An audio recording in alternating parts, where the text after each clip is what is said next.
Hey guys, Hellkitty Gamer here, and welcome to my Dead by Daylight update video. Now, as everyone is aware, the Curtain Call Chapter DLC has been released on Steam, with console players waiting for certification from Sony and Microsoft respectively for the chapter to be available, and also the mid-chapter patch as well. Now with this patch, there's going to be a lot of changes from the store inclusion and the currency alterations, which I have covered in previous videos, which I will link the description to that in this video description, along with the video detailing the Curtain Call chapter which I did for those who haven't seen it yet. Now what I'm going to talk about in this video is some of the perk reworks that will be included in the mid-chapter patch, as well as perks the devs are in discussion about how to improve, and some other things including changes to the Trapper and the Hag, so interesting stuff. So without further ado, let's start. Right, I'll begin with the first 4 perks which will not be implemented in the mid-chapter patch, and are not currently on the current PTB, although it is possible at some point in the future these alterations to these perks will be included for testing on future PTBs. So, first perk is self-care. Now, you may think, why is this being altered? Well, at the moment, the devs have kind of deemed this a little bit strong, like a bit too strong, so they're trying to work out how to balance it. So the idea they're having is that interrupting self-care will reset a current health state to 0%. Now what this means is, if you're healing and you get to 25% through healing, and the killer comes around the corner and you have to stop healing and run away, because you've interrupted the self-care action and stopped healing, the progress on that self-care interaction will be reset back to 0. Obviously this won't be affected through healing from medkits or from teammates, and they are trying to work out how to make this perk work with medkits, seeming as whenever you use a medkit to heal, as soon as the medkit's used up, you automatically self-care if you have the perk available, which obviously the devs don't want you to waste a medkit because it doesn't register that the medkit is separate from self-care. So that's something they're trying to work out. That's why it's not in the PTB, and that's not why it's coming to the mid-chapter patch yet. It's something they're still working on. The next perk is Decisive Strike. Now Decisive Strike is going through a lot of different ideas at the moment, but the latest one the devs are thinking of is that a successful skill check will stun the killer as usual, but freezes the killer in place for a certain amount of time based on the tier of the perk. It is important to mention that you'll be able to still wriggle on the shoulders of the killer. It won't release you, you will be stuck with the killer on his shoulder, but it also will allow people to come in and flashlight save, or just try and give you that little bit of extra time to try and get free. They're including, as well as the great skill checks, good skill checks, and obviously those might affect stun time, but obviously these aren't confirmed, and this is something they are working progressing in. This one is something they wanted to add to the PTB, but it's probably a bit too late to add it, and it's something they can always add in a future PTB for testing, but they want different opinions on these different ideas they have. So third perk that they are looking into is Sprint Burst. Now at the moment, while you're sprint bursting away, you obviously, at the moment the sprint burst has finished, you get exhaustion, but while you're running away from the killer in a chase or whatever, you can still recover from exhaustion, and that's something they want to kind of balance out a little bit.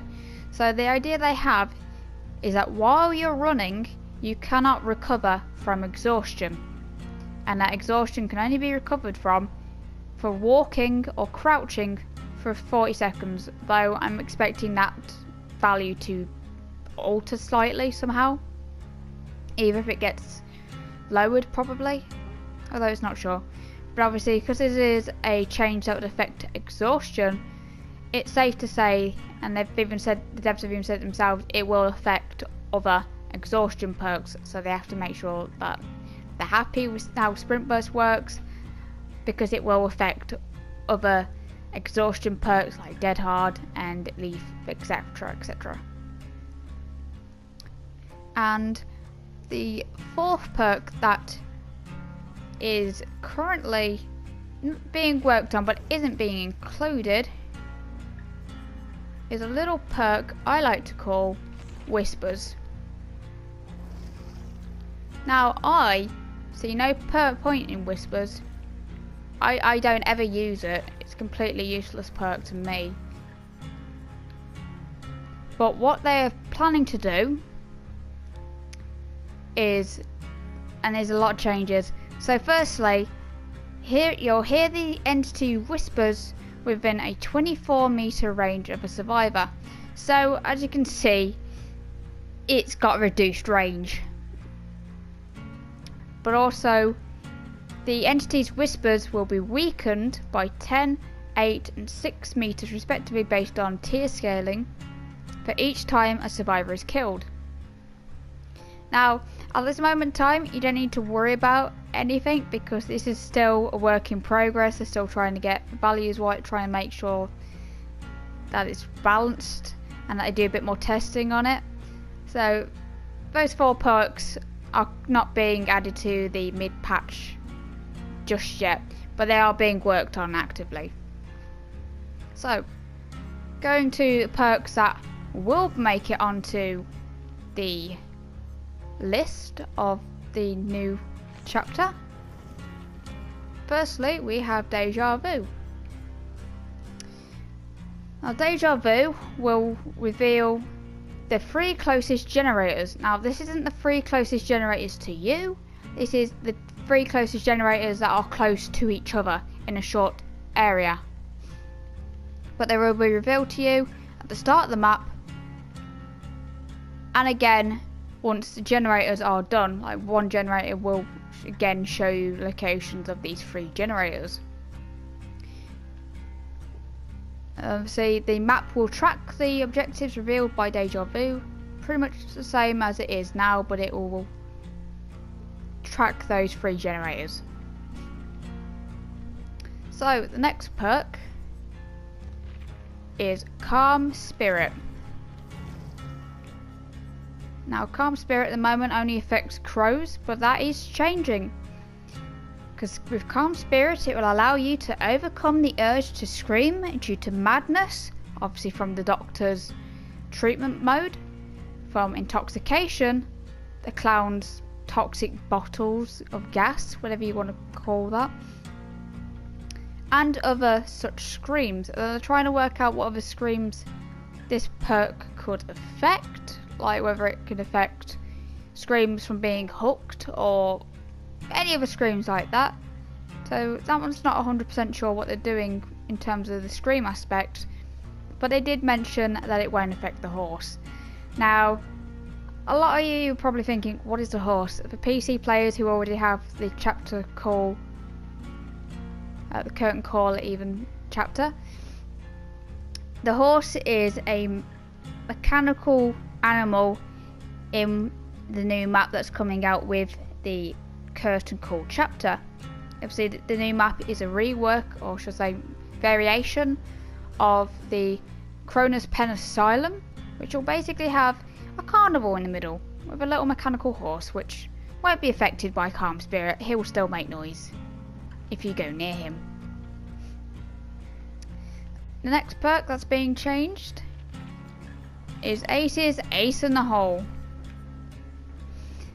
Now, this one's an interesting one. So I'll give the example for tier 3, seeming as though that was the one the devs showed. So at tier 3, Ace in the Hole, you get a 100% chance for a very rare or lower add-on, but also a 50% chance of a second add-on. Obviously at tier 1 it'd be a 10% chance of a second add-on. So that was quite interesting. The next perk is Sole Survivor. Now this one has changed a little bit, so it works throughout the map, and its auras cannot be read by the killer within a range of 16, 18 or 20 meters, obviously respectable of here, level, for each killed or sacrificed survivor. So it basically means that the more people are killed, the higher the range you'll be able to hide in, basically. That's how I understand that perk anyway. If I'm wrong, feel free to correct me in the comment section below, as I'm sure everyone will. The next one is Dark Sense. Now Dark Sense is a perk which means that when generators are done, it will for each generator done even, it will reveal the killer's auras for 5 seconds, and when the last generator is done, the killer's aura will be revealed for 5, 7 or 10 seconds respectively. So that perk's trying to last the entire match rather than being a end game perk. Now we move over to the killer perks that are being changed. First one, Bitter Murmur. This one's having a similar rework to Dark Sense, whereas each generator done will reveal survivors within a 16 meter range of the completed generator for 5 seconds. So for each generator done, you'll be able to see the survivors for 5 seconds within this 16 meter range. When the last generator is complete, survivors' auras will be revealed for 5, 7 or 10 seconds respectively. So again, this is a perk change which makes it more of an all match perk rather than an end game perk. Now the next one's going to cause a lot of problems for a lot of people and a lot of upset. Tinkerer. The change in Tinkerer. So Tinkerer no longer does anything like it used to. It doesn't affect the add-ons that affect the charge time anymore. This is what Tinkerer will now do. When a generator is repaired to 90%, you receive a noise notification and your terror radius is reduced to 0 for 4, 6 or 8 seconds. The devs did mention that the 90% is what they've settled on at the moment, although that is something that could be tweaked. But it's interesting to see how Tinkerer's got such a different change, and it's interesting to see how that's going to work. The devs did mention they are aware how many killer mains use Tinkerer and rely on Tinkerer quite a lot, so the variations of the add-ons affecting charge time by a certain percent will be changed through the add-ons themselves to kind of make it more easier basically, and allow Tinkerer to be more involved in the add-ons rather than being a separate perk as it is at the moment. Now, next one they're changing, I go to the wrong character completely, is Predator. Not much of a big change, but still a change nonetheless. So with Predator, scratch marks left by survivors will spawn slightly, moderately, or considerably closer to together. Obviously this variation of how close the scratch marks will be will vary based on the tier rank of the perk. With obviously tier 3 being considerably closer together scratch marks. The next one that's being changed is Sloppy Butcher. Not an awful change here. Again, this is another perk that's kind of reflecting along the same changes as Predator. So wounds inflicted by successful hits, attacks by the killer will slightly, moderately or considerably inflict bleeding, which they are considering changing for hemorrhaging. So now it will inflict hemorrhage, and also inflicts mangled status effect as well. So a lot of blood and a lot of mangled with this perk. And obviously these effects, the bleeding and the status effects, will return to normal once fully healed. So pretty much how it is now, just you recover from mangled as well. Okay, and the next perk, which I don't even know which one of my characters would have this perk, but next perk is Save the Best Till Last. Now, Save the Best Till Last is having a bit of a rework, and this is based on a perk suggestion that the devs received from a Reddit user called SoulTicker666. So this is what Save the Best for Last will do. You will earn a token for each successful hit that is not dealt to the obsession. For each token grants a stackable 5% decreased cooldown on successful attacks, to which you can earn up to 80 tokens. For those who want to know what the highest percentage of the decreased cooldown for successful hits will be, that will be 40% total decreased cooldown. Not only that, but attacking the obsession will make you lose 4, 3 or 2 tokens, obviously based on tier, and you can no longer gain tokens if the obsession is sacrificed or killed. Though it is interesting to note that the devs did say that even if the obsession is hooked, you can still go around and collect your tokens while they're hooked. It's just the moment they die, you will not be able to get any more tokens, or not be able to get any tokens at all. And that summarises the reworks for the perks. Let me know what you think about those. Let me know what you think about some of the ideas they have for Sprint Burst, Decisive Strike, Self-Care and Whispers. I'm interested to hear your thoughts on those. So then we move on to character changes. Firstly, Trapper. Now, Trapper's not had very much love this lately, but that's about to change. So, one thing the Trapper's going to have is faster trap setting time. He'll now have a halved setting time, so he'll be doubly as quick setting traps. Not only that, he also gets a series of modified add-ons as well as some new add-ons. Starting with the new add-ons, he'll get a Trapper Sack, which means he'll start with 1 extra bear trap and allow for transportation of 1 extra bear trap also. Please note that this is the most lowest rarity of this perk, and this add-on should I say, and it will be scaled based on different rarities. The next new add-on is Padded Jaws.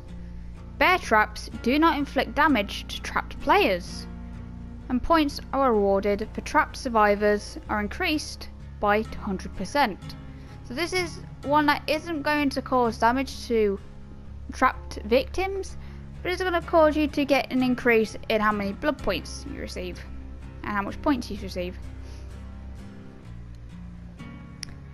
And next one is a change. The Trapper bag that's currently in is going to have its capacity increased for how many bear traps you can carry, along with the increase of its rarity, so it's going to be a much rarer add-on.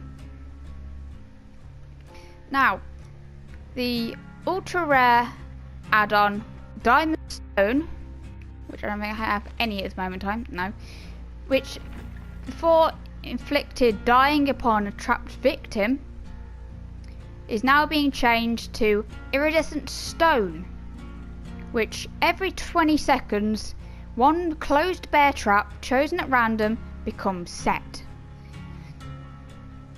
So this could be quite useful for those traps you haven't picked up which decide to open, or any ones you set prior that were currently disarmed. They never become reset without you having to do anything every 20 seconds.